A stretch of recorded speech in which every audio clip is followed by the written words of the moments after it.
Hello, welcome back to this week's market update. Today is Monday, June 17th, 2024, and we had a very full week last week with a Fed meeting as well as some key inflationary data. So we'll jump right in. Last week featured several key market catalysts, including a Federal Reserve meeting, their summary of economic projections, the May CPI inflation report, as well as the May PPI producer inflation report, all of which collectively sent the S&P 500 and the Nasdaq Composite to new all-time highs last week. And as of close on Friday, we saw the Nasdaq up 3.2% on the week, the S&P 500 up just about 1.6% on the week, and then the Dow down just about 0.5% on the week. Alternatively, we saw the Barclays Aggregate Bond Index up about 1.35% on the week as news of lower than expected inflation drove Treasury yields lower. Jumping right into last week's economic news, we had the June Fed meeting on Wednesday, June 12th, where the Fed expectedly announced that it would maintain the policy rate at 5.25 to 5.5%. However, the most significant development from this meeting was the SEP, the Summary of Economic Projections. You can see a little clip from the projection piece that the Fed puts out here. That shows just the Fed's thoughts and projections on things like GDP growth, the unemployment rate, inflation, and then most importantly, the federal funds rate, which is the thing that the Fed can directly control through their monetary policy. So looking at the median Fed projections for things like real GDP, that remained the same from their previous projection in March. The unemployment rate projected to end the year stayed the same. However, it did move up slightly for 2025 as well as 2026 here. The PCE inflation rate, that moved up the most significantly in these factors here. In March, they estimated the year would end around 2.4% inflation. Now they see it ending at closer to 2.6%. They also revised it up slightly in 2025. The same thing remains true for the core PCE inflation projections that also moved up for both 2024 and 2025. So the Fed thinks that economic growth is at about the same outlook as it was 3 months ago, but when you look at the federal funds rate, this is where the biggest change happened. So in March, the Fed was pricing in 2 to 3 rate cuts in their projections. Now they're projecting only one rate cut in the federal funds rate for 2024. The same thing is true for 2025. They think about one rate cut less will be in 2025 compared to in their March projections. So ultimately, they see inflation sticking around a little bit longer, thus needing to keep the policy rate a little bit higher for longer. Looking a little bit deeper into the Fed's projections, this is the dot plot, which shows the dispersion of where Fed members think the Fed funds rate should be. So here you can see there's a select few for members that believe that there should be no rate cuts in 2024 here. There are a little bit more members that believe in the one rate cut scenario, and then there are even the most members of the Fed that believe in the two rate cut scenario in 2024. So it is quite skewed by these four participants in the FOMC that see that it would be appropriate for no rate cuts in 2024. However, the majority, the largest amount, the mode of Fed members do believe there should be two rate cuts. So this is definitely has a lot of potential to change when you look at the dispersion of the data of the Fed members. And then looking ahead to 2025 and 2026, one Fed member believes that we should keep the policy rate at the same level it is through the end of 2025, which is quite a stark move there. And then one other Fed member believes that it should be below 3% going into the end of next year. And then you'll see there's quite a bit of dispersion as well for 2026. So ultimately, this is quite interesting looking at the dot plot, and we will continue to keep up with the Fed and monitor their projections. Right ahead of the Fed meeting on Wednesday, we got some really important May CPI data coming in lower than expected and ultimately fueling the market to go higher on that day. The CPI figure came in at 3.3% inflation, so you can see we are back into this downward slope after we had a few months of an uptick in inflation.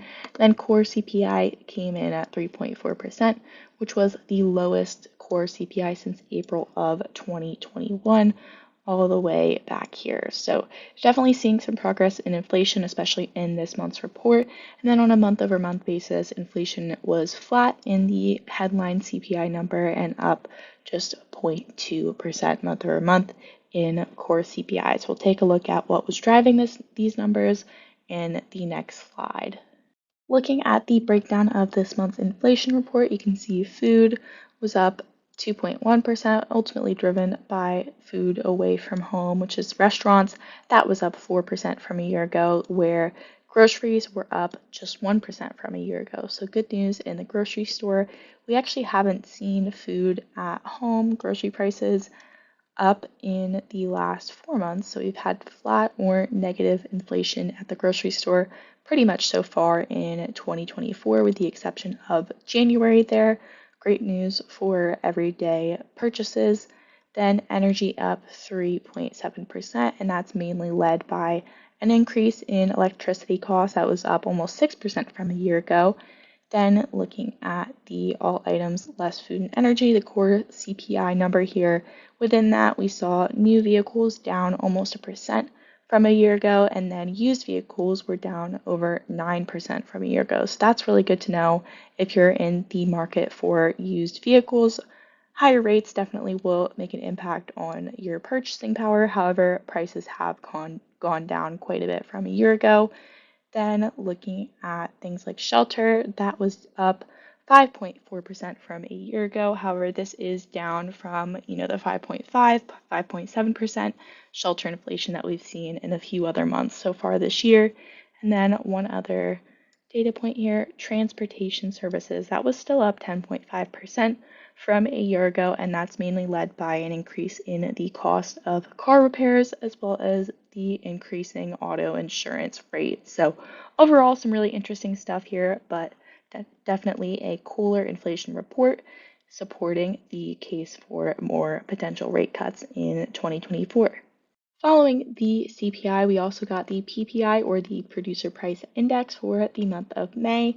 We saw a 2.2% headline inflation rate for producers, and then on a core inflation basis, the PPI was at 3.2% when you exclude the impact of food, energy, and trade costs. So looking a little bit further, we saw the total PPI actually fall 0.2% month over month, and then the core PPI flat. And then breaking it down into goods versus services, goods were down 0.8% month over month, so that's quite a bit of a drop, the most drop that we've seen in goods prices since October here. Then in services, they were actually flat month over month, so that's good news on the service inflation front, that is cooling off, at least in the month of May here. And we saw things like energy drive costs lower. We saw things like foods drive costs lower, as well as transportation and warehousing, all be negative catalysts supporting this lower inflation print. One last data point from last week following the Fed meeting and some really great inflation reports was consumer sentiment from the University of Michigan. So consumer sentiment was expected to actually increase in the month of June. However, you can see it's continued its downtrend, and that has surprised economists to the downside. One of the main reasons for this unexpected downtick in consumer sentiment is higher prices. So despite inflation coming down, we are seeing the rate of inflation cool down. Prices are still quite higher than they were just a few years ago, and you can see that consumers in the bottom tercile as well as the middle tercile, they're reporting that higher prices are a key reason for their poor personal finances here, whereas the top tercile is actually reporting also a decrease in their personal finances due to higher prices, but at a much slower rate than these lower and middle income Americans. So really important stuff here. We can see consumer sentiment falling despite the market being up quite a bit so far this year, and that comes down to higher prices despite the fact that inflation is coming down. So overall, just paints a really very dynamic picture of the economy and we'll continue to watch it for updates from the Fed, updates from consumer data, and all of the other economic data that we watch on a regular basis. Thank you so much for tuning in to this week's market update, and we look forward to providing more updates for you next week. The information you have heard is the view of Synergy Asset Management as of the date of publication. These views and opinions are subject to change without notice. Investors should not act on any recommendation, express or implied, or information in this material without obtaining specific advice from their financial advisors and should not rely on information herein as the primary basis for their investment decisions.